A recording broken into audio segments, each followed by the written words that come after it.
Digamos que ele tivesse defendido a democracia. O preço para quem faz isso é de mais de 100 milhões de em honorários advocatícios. É esse o preço? Enquanto ele não falar nisso, ele não está com moral suficiente para falar sobre nada. O Brasil acordou com uma notícia hoje, o que é curioso, né? A gente vai acostumando com os absurdos. Então tá envolvido aí o líder do governo, né? O líder do Lula no Senado, o senador Jacques Wagner e Rui Costa. Chegou finalmente, André Mendonça, meu irmão, você tá com a faca e o queijo pra gente realmente passar o Brasil a limpo, exorcizar essa nação. Olá pessoal, sejam bem-vindos. O meu nome é Bruno. Se você gosta e apoia o nosso conteúdo, então deixa o seu like e inscreva-se no canal.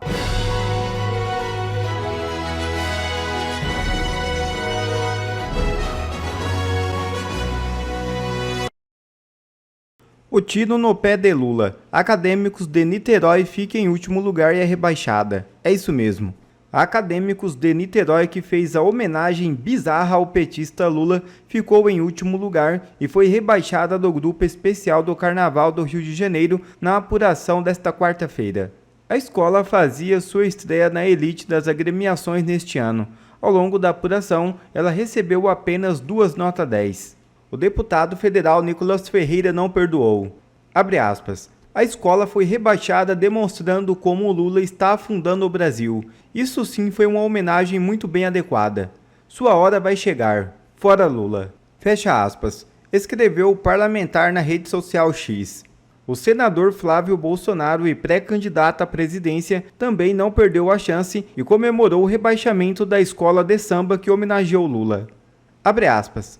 Lula é sempre uma ideia ruim, seja para governar o país, seja para um samba-enredo. Nunca nos esqueçamos, família é algo sagrado. Depois dessa escola, o próximo rebaixamento vai ser o do Lula e do PT. Fecha aspas, disse Flávio. Humilhado! Escola de samba de Lula é rebaixada. Para tudo que você tá fazendo, para você dar uma grande risada, para você soltar sua grande gargalhada. Gente, o Lula jamais imaginou que fosse acontecer isso nem no seu pior pesadelo. Olha aqui comigo, ó. A escola de samba Acadêmicos de Niterói, aquela que fez aquele desfile nojento, homenageando o Lula em pleno ano eleitoral, aquela que ofendeu cristãos com fantasias de neoconservadores em conserva, ela acabou de ser rebaixada no Carnaval do Rio de Janeiro.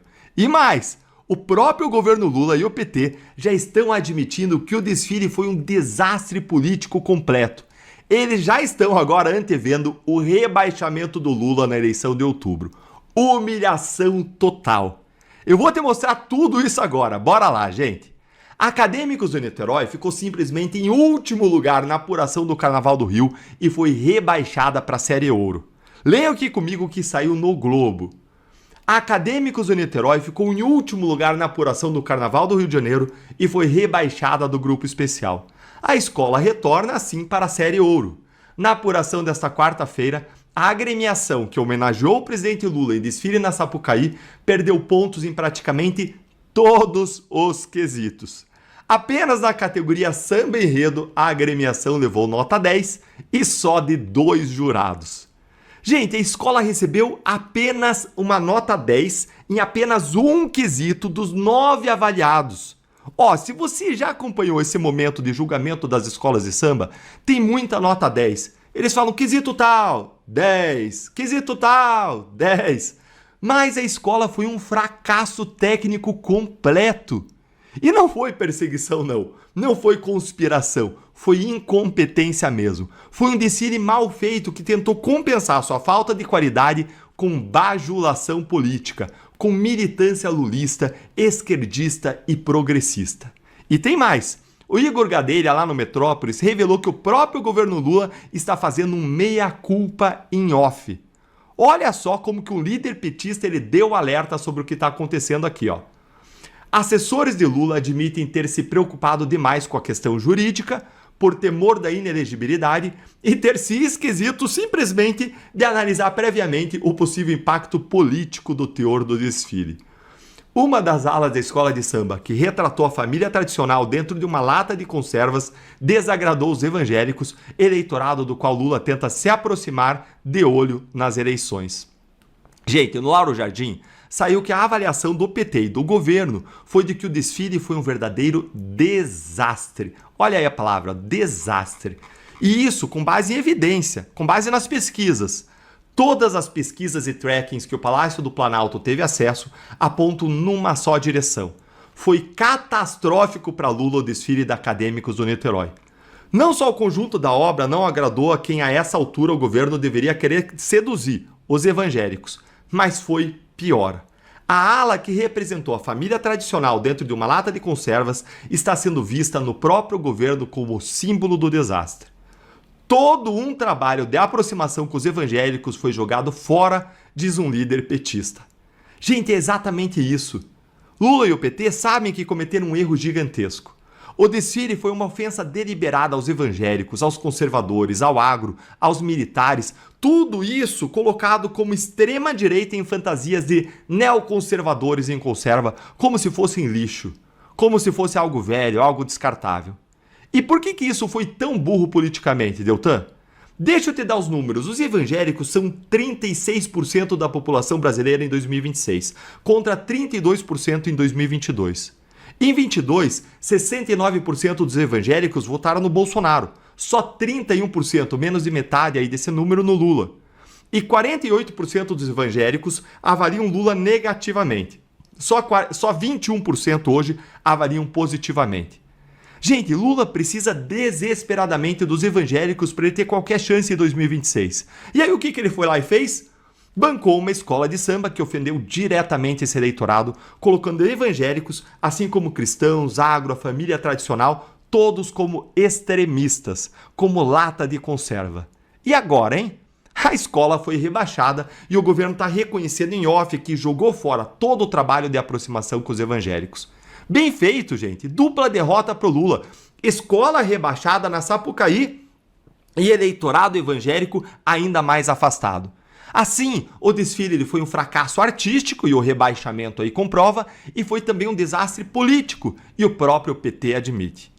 Sabe o que mais foi patético? Ou talvez o que foi mais patético? Lula foi lá na Sapucaí, acenando pro povo como se fosse um Kim Jong-un, gente. Como se fosse lá o líder da Coreia do Norte, achando que aquilo ia ser glorioso. E o resultado? Último lugar. Rebaixamento. Humilhação nacional. A tentativa de usar o carnaval como propaganda política deu completamente errado. E ministros do STF dizem que atos de Moraes podem levá-lo ao isolamento. É isso mesmo. Decisão do magistrado sobre a Receita desagradou seus colegas.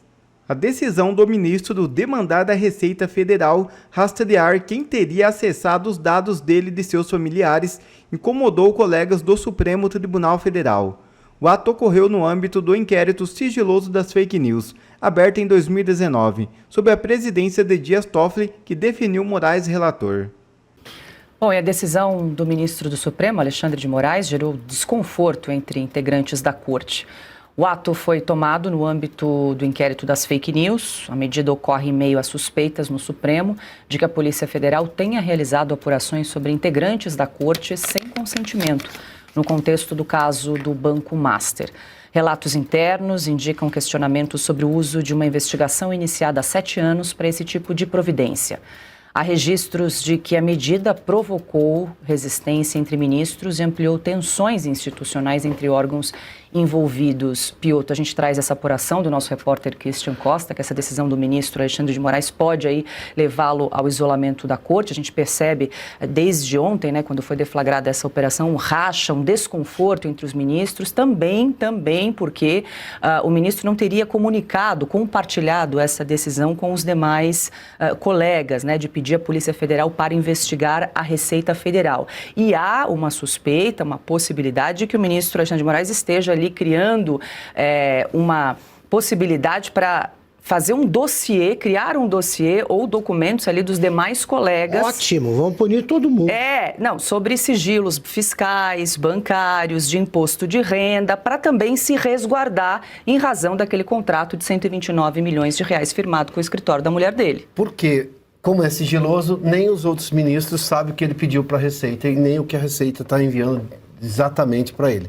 Pode ser o quê? Se é sigiloso, ele pode pedir uma série de coisas.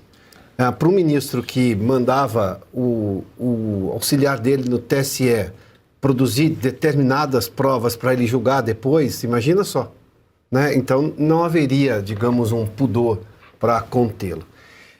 Em que pese o fato, sim, e eu me junto a todo mundo aqui, da gente esperar que o Supremo publicamente reaja.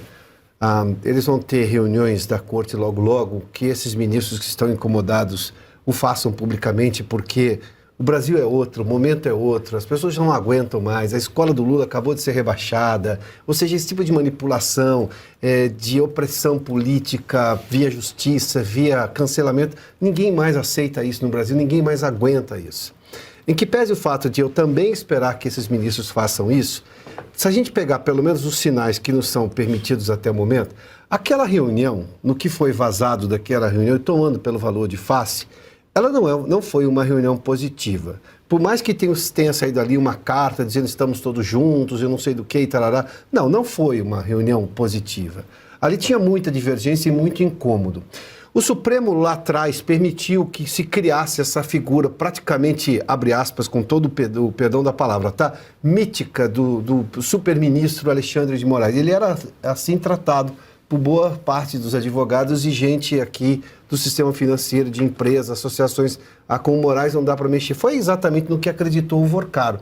O Vorcaro só existe, o escândalo do Banco Master só existe, esses casos só existem nessa proporção, porque alguém acreditou que bastava estar próximo de um ministro do Supremo Tribunal Federal, seja pelo acordo que fez com o escritório de advocacia da esposa, pagando um valor muito superior a todos os outros contratos de advogados que o próprio Master fez, que você estaria livre de qualquer coisa.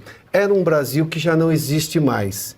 Nós temos hoje um Supremo que, convenhamos e não podemos perder isso de vista, um Supremo que está acuado com escândalos que estão no pescoço, né, acusações de escândalos ali de 2 ministros do Supremo. Esse Supremo super poderoso, essa super corte não existe mais como jamais deveria ter existido. Mas parte do Brasil, parte da advocacia, parte do empresariado, parte do mundo econômico, parte da sociedade gostou. E os próprios ministros viram o Alexandre de Moraes salvando a democracia, a corte. Não estava. E eles deviam pagar por isso, por essa crença absurda que tiveram e o privilégio que deram ao Alexandre de Moraes de se achar o dono do Brasil. Nada disso mais existe. O Alexandre precisa explicar o contrato da mulher, precisa explicar quais foram exatamente o conteúdo daqueles 8 telefonemas que ele deu para o presidente do Banco Central. Tem uma série de coisas que ele precisa explicar. Ele precisa explicar, o Toffoli precisa explicar, o Fachin precisa explicar o que está acontecendo na gestão dele à frente do Supremo Tribunal Federal. Então, quer dizer, eu não tenho um Supremo muito, muito unido como já esteve. Inclusive para arrebentar a democracia, para, digamos, subverter o Estado Democrático de Direito, o devido processo legal e a ampla defesa, que foi negado por muita gente. Coisa que o próprio Fux, naquele voto dele, confessou. Julgamos sob forte pressão. Não existe mais. A pressão é no sentido contrário agora. Chega disso. Então, quando a gente vê esta informação especificamente sobre o Supremo Tribunal Federal, de ministros incomodados, primeiramente eu espero que eles o façam publicamente, mas nos bastidores precisa ir além, porque o que a gente está vendo é o ministro Moraes novamente dobrando a aposta. Sabe outra coisa que precisa acabar? Quer dizer, é isso que você está dizendo, o salvador da democracia. Não, coisa nenhuma. Você não assassina as liberdades individuais para salvar a democracia. Isso aí é coisa de maluco. Agora, os colunistas, jornalistas que fingem que está percebendo só agora, que há uma ditadura ainda está agonizando. A ditadura do judiciário, eles falam, não, mas é bom ressalvar que o trabalho do ministro Moraes em defesa da democracia, vamos parar com essa bobagem. Vamos parar com essa bobagem, quer dizer, o que ele fez? Para isso, ele trabalhou ao contrário e mais. Digamos que ele tivesse defendido a democracia. O preço para quem faz isso é de mais de 100 milhões de em honorários advocatícios. É esse o preço? Pode fazer isso? Pode dar uma causa para uma mulher, salvar com o dinheiro dado por um bandido que pagou justamente para que fosse corrompido um ministro. Não interessa se está casado, não interessa isso. E é esse o preço? Então eu também vou querer salvar o Brasil de vez em quando para ganhar 5 milhões. Tem preço? É assim que esses jornalistas tratam. Ele salvou a democracia. Sim, fala explica o honorário que ele recebeu, os honorários. Sim. Explica isso, é isso que eu quero saber. Enquanto ele não falar nisso, ele não está com moral suficiente para falar sobre nada. Nada. Mais um dia normal no Brasil. O Banco Central decide hoje liquidar, ou seja, fechar mais um banco. E agora a situação se aproxima muito mais do governo do PT. O Brasil acordou com uma notícia hoje, o que é curioso, né? A gente vai acostumando com os absurdos. A notícia é: Banco Central decreta liquidação extrajudicial do Banco Pleno e da Pleno DTVM, que faziam parte do Master. Então aqui é uma continuação da investigação do escândalo do Banco Master, dos títulos fraudulentos, do golpe, né, da maior fraude bancária da história do Brasil. E aí descobriram que tinha um outro banco fazendo conluio com o Banco Master e foram lá e liquidaram o banco. O dono desse banco se chama Augusto Lima. Então vamos analisar isso aqui, essa é a primeira matéria. Augusto Lima. É esse aqui, ó. Esse cidadão, um cara de santo, né? Um cara legal. Quem é Augusto Lima? Dono do Banco Pleno e ex-sócio de Daniel Vorcaro. Empresário baiano, o cara da Bahia. Foi alvo de operação Compliance Zero. Eu falei em inglês agora. Compliance Zero comprou o banco em pleno 2025 e ampliou negócios com a Credicesta em parceria com o Banco Master. Compliance Zero foi onde, em novembro do ano passado, onde começou todo esse bafafá. Mas por que essa pessoa é importante? Vamos dar uma olhada aqui, ó. Vamos dar uma olhada nesse cidadão. Banco Pleno era de banqueiro ligado a petistas na Bahia. Aqui é o que muita gente já está falando há muito tempo, tá? O epicentro do escândalo do Banco Master não é nem o Daniel Vorcaro, é o lado baiano do Banco Master, Daniel Vorcaro envolvido também, mas o epicentro de toda essa fraude, de todo esse escândalo, é o lado do PT na Bahia. E aqui a matéria mostra com mais claridez, né? Banco Pleno era de banqueiro ligado a petistas na Bahia. Augusto Lima é ex-sócio de Daniel Vorcaro e foi responsável por ligações com políticos do PT na Bahia, como o ministro da Casa Civil, Rui Costa, e o líder do governo no Senado, Jacques Wagner. Peraí, então tá envolvido aí o líder do governo, né, o líder do Lula no Senado, um senador Jacques Wagner e Rui Costa. Chegou finalmente, André Mendonça, meu irmão, você tá com a faca e o queijo pra gente realmente passar o Brasil a limpo, exorcizar essa nação. Ainda na saga do Banco Master, o Banco Central liquidou nessa quarta-feira o Banco Pleno, que utiliza a marca Credicesta de Augusto Lima, ex-sócio de Daniel Vorcaro.